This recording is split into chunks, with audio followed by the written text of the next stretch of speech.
નમસ્કાર દોસ્તો, હું છું ગોપાલ ઇટાલિયા. એક છે લોકશાહી અને એક છે તાનાશાહી.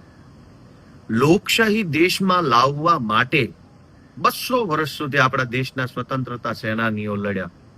ત્રણ પેઢી સુધી લોકશાહી ભારતમાં લાવવાની લડાઈ ચાલી.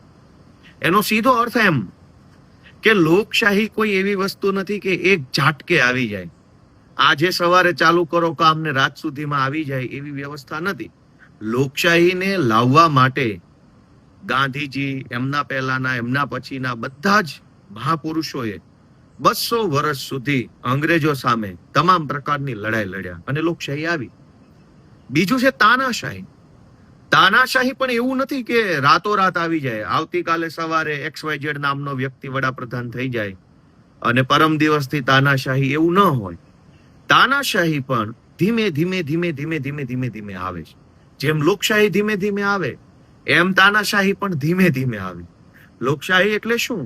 કે લોકો નિર્ણય લેશે, લોકો નક્કી કરશે, લોકોનું સારું શું, લોકોનું ખરાબ શું. લોકો બધા જ નિર્ણયો લોકો પોતે લેતા હોય એવો લોકોને ફીલ આવે, એવો અહેસાસ થાય. જરૂરી નથી કે દેશના કરોડો લોકોની સહી હોય સરકારી કાગળ ઉપર. સહી કલેક્ટરની જ હોય, અથવા સહી કેબિનેટ મંત્રીની હોય, કે સહી મુખ્યમંત્રીની હોય. પણ મુખ્યમંત્રી કે વડાપ્રધાન જે કાગળ ઉપર સહી કરે એ સહી મારા વતી છે, હું એમાં રાજી છું, મારી એમાં ખુશી છે, એવો અહેસાસ તો લોકોને થવો જોઈએ. એટલે લોકોનું શાસન એટલે એમ કે સરકાર જેટલા પણ નિર્ણયો લે એમાં લોકોને પોતાની મરજી હોવાનો, પોતાની ઈચ્છા મુજબ સરકારે કર્યું હોવાનો અહેસાસ થવો જોઈએ. પણ લોકોને જ્યારે એવો અહેસાસ ન થાય કે આ નિર્ણય મારા વતી અથવા મને ગમે એવો છે, ત્યારે લોકો વિરોધ કરે, લોકો બોલે, લોકો પ્રશ્ન પૂછે. અને લોકો પ્રશ્ન પૂછે એટલે જ તો લોકશાહી જીવતી ગણાય. જે દેશોમાં લોકો પ્રશ્નો નથી પૂછતા કે લોકો નથી પ્રશ્ન પૂછી શકતા એ દેશમાં લોકશાહી નથી. અને જે દેશોમાં લોકો ઈચ્છે ત્યારે પોતાની સરકારને ઈચ્છે એવો પ્રશ્ન પૂછી શકે એ દેશો લોકશાહી દેશો છે. ભારતના બાળકો છેલ્લા 1 મહિનાથી જંતર મંતર ઉપર વિરોધ કરી રહ્યા છે. શાંતિપૂર્વકનો વિરોધ. કોઈ ઉશ્કેરાટ ભર્યા ભાષણો નહીં, કોઈ ઉશ્કેરાટ ભર્યા સૂત્રો નહીં, કોઈ હિંસા નહીં. 1 મહિનાથી તદ્દન બિન રાજકીય રીતે ભારતના બાળકો સોનમ વાંગચુકજી અને અભિજીત દીપકેના નેતૃત્વમાં પોતાનો અવાજ સરકાર સુધી પહોંચાડવાની કોશિશ કરી રહ્યા છે. એમાં રાજકારણ ક્યાંય નથી.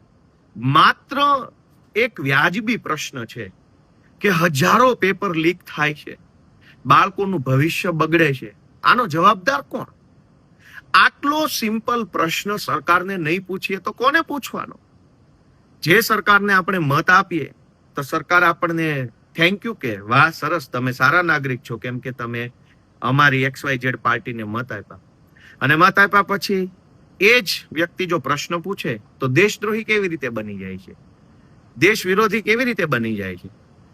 આ કેન્દ્રમાં રહેલી તાનાશાહ સરકારનું એક મનોવૈજ્ઞાનિક જનતા ઉપર તાનાશાહી ભર્યું વલણ છે કે જે માણસ પ્રશ્ન પૂછે બધા જ દેશદ્રોહી. અને પ્રશ્ન કોને પૂછે છે? સરકાર નહીં.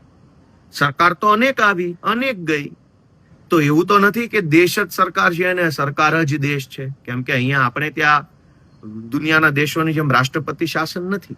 અહીંયા સરકાર છે જેને લોકો પસંદ કરે. 1 મહિનાથી નીટ, રીનીટ, અલગ અલગ અનેક પેપર લીક. માણસના જીવનમાં ડોક્ટર બનવું એ કેવડું મોટું સપનું હોય છે. અનેક વિદ્યાર્થીઓ 10માની બોર્ડની પરીક્ષા આપે ત્યારે ઉજાગરા કરે છે. અને માત્ર વિદ્યાર્થી નહીં, એના માતા પિતા, દાદા દાદી, કુટુંબના સગાવાલા પણ ઉજાગરા કરે, મહેનત કરે. એક એક વસ્તુની અંદર કાળજીપૂર્વક ધ્યાન રાખે. હું મારા કુટુંબના અનેક લોકોને જોઉં છું કે જેના બાળકો 10મામાં હોય ને ત્યારથી ઉજાગરા કરે. શું કામ? કે 10મામાં સારા ટકા આવે તો 12મામાં સાયન્સની અંદર સારી સ્કૂલોમાં, સારી જગ્યાએ મેડિકલ સાયન્સમાં એડમિશન મળે. હવે મેડિકલ સાયન્સમાં એડમિશન મળ્યા પછી 11મું 12મું 2 વર્ષ સુધી આખો પરિવાર ઉજાગરા કરે. શું કામ? કે જો સારા ટકા આવે તો નીટની અંદર સારા માર્ક્સ આવે તો આને કોઈ સારી મેડિકલ કોલેજની અંદર એડમિશન મળે ને આપણો છોકરો ડોક્ટર બને. 10મું 11મું 12મું નીટ 3-3, 4-4 વર્ષ સુધી માતા પિતા ઉજાગરા કરે, આખો પરિવાર ઉજાગરા કરે એક છોકરાનું સપનું પૂરું કરવા માટે, અને ફટ લઈને પેપર ફૂટી જાય, અને 21 છોકરાઓ પેપર લીકના કારણે અથવા નીટ રીનીટના કારણે આત્મહત્યા કરી ચૂક્યા છે. આપણા દેશના 21 બાળકો, વિદ્યાર્થીઓ આત્મહત્યા કરી જાય, એનો જવાબદાર કોઈ નહીં, કોઈના માથે એનું પાપ નહીં. એ કેવી રીતે ચાલે? નીટની પરીક્ષા અને પેપર લીકની વિરુદ્ધમાં જંતર મંતર પર ઉપવાસ ઉપર બેઠેલા બાળકોએ જ્યારે સરકાર સુધી વાત પહોંચાડવા પાર્લામેન્ટ માર્ચ કરી, એ પણ શાંતિપૂર્વક હતી. એમાં કોઈના હાથમાં તલવાર, ધોકા, લાકડીઓ, તીર, ભાલા, બરછી કંઈ નહોતું. ખાલી હાથે સ્લોગન સાથે મુઠ્ઠી ભીડે લઈ, હાથ હતા મુઠ્ઠી ભીડેલા, સ્લોગન મારતા હતા, ઇન્કલાબ જિંદાબાદના નારા બોલતા. એની ઉપર પેલેટ ગન મારવામાં આવી, પેલું સુયાવાળા દંડાઓ મારવામાં આવ્યા, ધોકા માર્યા. આ તો આપણા દેશના બાળકો છે. આ કોઈ કઈ પાકિસ્તાનના નથી કે આ કોઈ બીજા દેશના નથી.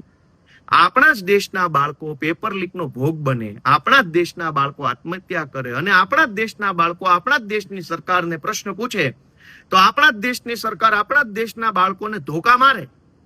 એ જ તો તાનાશાહી છે.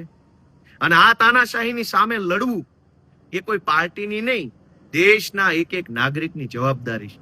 હું ગુજરાતભરના સૌ લોકોને, વડીલોને વિનંતી કરું છું કે આ લડાઈ ભાજપ સામે કે વડાપ્રધાન સામે નહીં, આ લડાઈ તાનાશાહીની સામે છે. તાનાશાહીની સામે નહીં લડીએ તો ધીમે ધીમે આપણે બધા ગુલામી તરફ ફેંકાઈ જશું.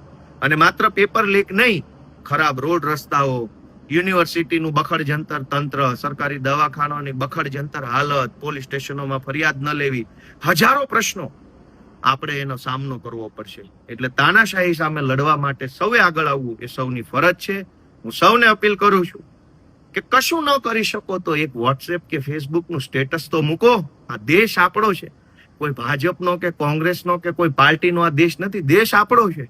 પાર્ટી તો આજે છે કાલે નહીં હોય, નેતાઓ આજે છે કાલે નહીં હોય, દરેક નેતા મરી જવાના છે.